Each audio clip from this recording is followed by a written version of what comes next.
Hello everyone, welcome back to my channel. आप सभी का फिर से स्वागत है। I hope all of you are doing well. उम्मीद करता हूँ आप सब फिट, फाइन और हेल्दी होंगे। आज हम स्टार्ट करने वाले हैं एक नया चैप्टर, 9th ग्रेड हिस्ट्री का first chapter, the French revolution. और हम करेंगे इस वीडियो में इस चैप्टर का ओवरव्यू। तो चलिए स्टार्ट करते हैं।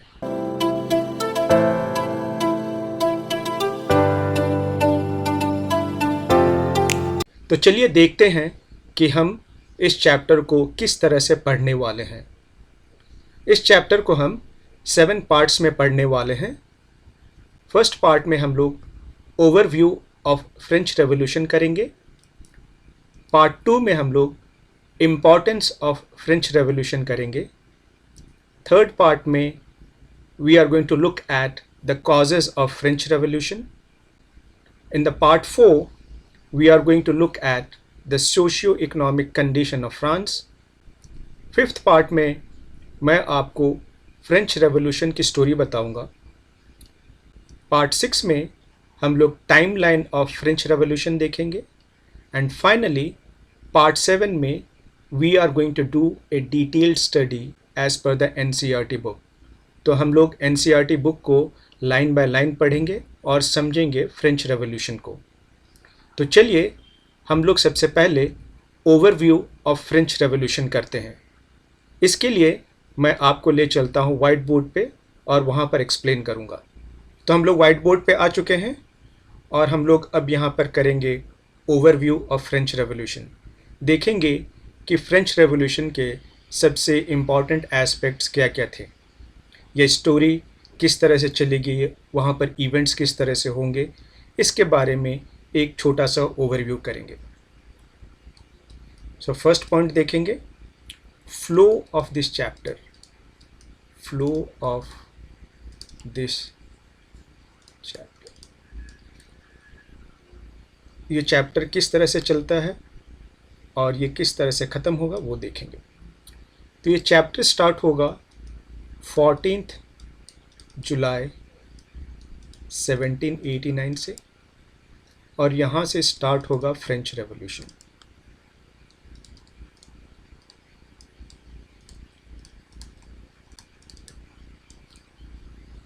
लेकिन क्या फ्रेंच रेवोल्यूशन अचानक से एक दिन में स्टार्ट हो गया होगा? नहीं, ऐसा तो नहीं होता है। ज़रूर इसके पीछे यानी उससे पहले कुछ इस तरह के कंडीशंस होंगे या कुछ इस तरह के सिचुएशंस होंगे जिसकी वजह से ये रेवोल्यूशन हुआ होगा। तो हम लोग देखेंगे पीछे में जाकर, 1789 से पीछे जाकर देखेंगे कि उस समय फ्रांस में कंडीशंस और सिचुएशंस क्या क्या थे। खास करके हम 3 तरह के सिचुएशंस देखेंगे, पॉलिटिकल, इकोनॉमिक एंड सोशल। इन तीनों कंडीशंस को देखने के बाद हमें पता चलेगा कि आखिर वहाँ पर ऐसे हालात कैसे बन गए जिसकी वजह से फ्रेंच रेवोल्यूशन स्टार्ट हो गया। जब हम 1789 से पहले के डेट्स की बात करते हैं तो इसी टाइम को हम ओल्ड रेजीम के नाम से जानते हैं। आपको ये कीवर्ड याद रखना है, इस टाइम पीरियड को या इस ईरा को हम लोग ओल्ड रेजीम कहते हैं। उसके बाद हम लोग देखेंगे कि ये इवेंट यहाँ से स्टार्ट होगा और आपके बुक में हम लोग देखेंगे कि ये इवेंट 1799 तक का दिया हुआ है। तो फ्रेंच रेवोल्यूशन 1789 से लेके 1799 तक का पीरियड आपके बुक में दिया हुआ है। लेकिन एक बात याद रखने की है कि फ्रेंच रेवोल्यूशन सिर्फ 1789 में एक बार नहीं होगा, ये टोटल 4 बार होगा। ठीक है, ये टोटल कितनी बार होगा? 4 बार होगा। तो एक होगा 1789 में पहली बार, दूसरी बार होगा 1792 में, तीसरी बार होगा 1830 में और चौथी बार होगा 1848 में। 1830 और 1848 में जो रेवोल्यूशंस होंगे, ये 10th ग्रेड हिस्ट्री में आप लोग थोड़ा बहुत पढ़ेंगे, ये 9th ग्रेड में आपको नहीं है। तो ये रहा आपके टाइमलाइन की बात कि फ्रेंच रेवोल्यूशन स्टार्ट कैसे होगा, कब स्टार्ट होगा, और ये किस तरह से किन किन डेट्स के बीच में ये इवेंट्स हम लोग पढ़ने वाले हैं। अब हम लोग पॉइंट नंबर 2 पर आते हैं। तो ये रेवोल्यूशन करने वाले कौन थे?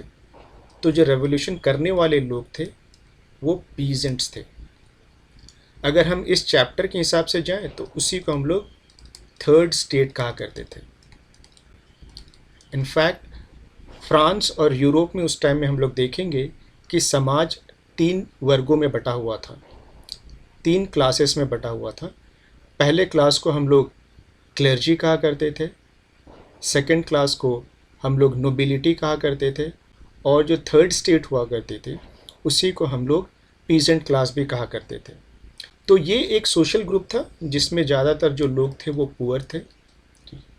इसमें पुअर फार्मर्स मिलेंगे आपको, पुअर लेबरर्स मिलेंगे, आर्टिजन्स मिलेंगे, और साथ ही साथ हम देखेंगे कि इसमें कुछ big businessman, merchants, lawyers, court officials, इस तरह के लोग मिलेंगे।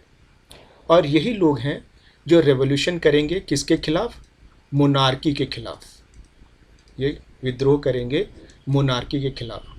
और उस समय जो मोनार्क रहेंगे, फ्रांस के जो मोनार्क रहेंगे, उनका नाम रहेगा लुई 16। उनका नाम क्या रहेगा? लुई 16। और ये बर्बन डायनेस्टी के हुआ करते थे। ये बर्बन डायनेस्टी के हुआ करते थे। अब इम्पॉर्टेंस क्या है बर्बन डायनेस्टी के होने का? दरअसल बात यह है कि अगर हम देखेंगे तो ये पीजेंट्स जो हुआ करते थे ये बहुत ही पुअर क्लास के लोग हुआ करते थे, और जो मोनार्क हुआ करते थे वो बर्बन डायनेस्टी के। और बर्बन डायनेस्टी के जितने भी किंग हुआ करते थे, जितने भी मोनार्क हुआ करते थे, वो बहुत बड़े तानाशाह हुआ करते थे, वो बहुत पावरफुल हुआ करते थे। और इसकी वजह से जो पुअर क्लास थे वो उसके सामने ठीक से खड़े होकर बात नहीं कर सकती थी, यानी आँख से आँख मिलाकर बात नहीं कर सकते थे ये लोग बर्बन डायनेस्टी के मोनार्क के सामने। लेकिन यही लोग एक दिन विद्रोह करेंगे और एक बहुत बड़ा रेवोल्यूशन करेंगे फ्रांस में, और ये लोग जीत जाएंगे, ये लोग जीत जाएंगे, और मोनार्की का वहाँ पर एंड हो जाएगा, और वहाँ पर डेमोक्रेसी को इस्टेब्लिश किया जाएगा, वहाँ पर डेमोक्रेसी को इस्टेब्लिश किया जाएगा। इसी वजह से फ्रेंच रेवोल्यूशन बहुत ही इम्पॉर्टेंट है, क्योंकि पहली बार ऐसा हुआ था कि एक पुअर क्लास एक बहुत पावरफुल किंग के सामने उलझ जाएगा और अपनी ताकत दिखाएगा, और फिर वहाँ से वो जीत हासिल करेगी और वहाँ पर मोनार्की को एंड कर देगी। इसी वजह से फ्रेंच रेवोल्यूशन का एक बहुत बड़ा इम्पॉर्टेंस है पूरे वर्ल्ड हिस्ट्री में।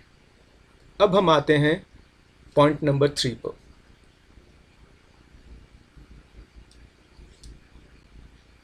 Impact on the world.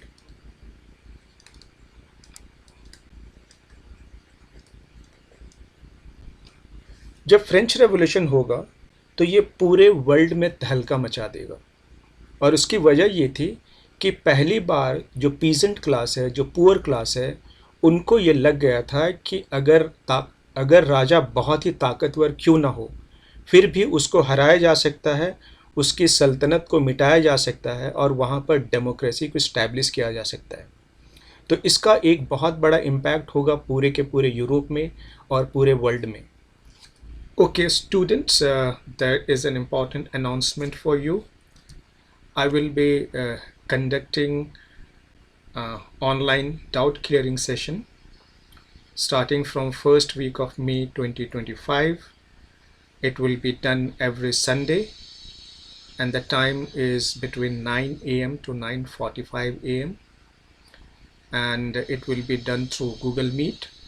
The languages used will be English and Hindi. The link is given below in the description. I strongly suggest you to join the online session if you want to clarify your doubts. Students, अगर आपके पास कोई doubts हैं तो आप मुझे online session के ज़रिए बता सकते हैं और मैं आपके डाउट्स को वहाँ पर क्लियर करूँगा। ये डाउट क्लियरिंग सेशन स्टार्ट होने वाला है फर्स्ट वीक ऑफ मई 2025 से। ये हर संडे को कंडक्ट किया जाएगा और टाइमिंग्स हैं हमारे 9 AM से लेके 9:45 AM। और ये गूगल मीट के थ्रू किया जाएगा। गूगल मीट का जो लिंक है वो डिस्क्रिप्शन बॉक्स में दिया गया है और इंग्लिश और हिंदी दोनों लैंग्वेजेस में मैं आपके डाउट्स को क्लियर करूँगा। तो जिस भी स्टूडेंट को कोई भी डाउट्स हो वो मुझे ऑनलाइन सेशन में ज्वाइन करें और मैं उनके डाउट्स को क्लियर करने की कोशिश करूँगा। I hope to see you in my online sessions. चलिए अब फोर्थ पॉइंट की तरफ चलते हैं। Success of a revolution. एक रेवोल्यूशन कब कब सक्सेसफुल हो सकता है? तो एक रेवोल्यूशन को सक्सेस होने के लिए दो तरह के कंडीशंस चाहिए। फर्स्ट, यहाँ पर पीपल्स पार्टिसिपेशन जो होनी चाहिए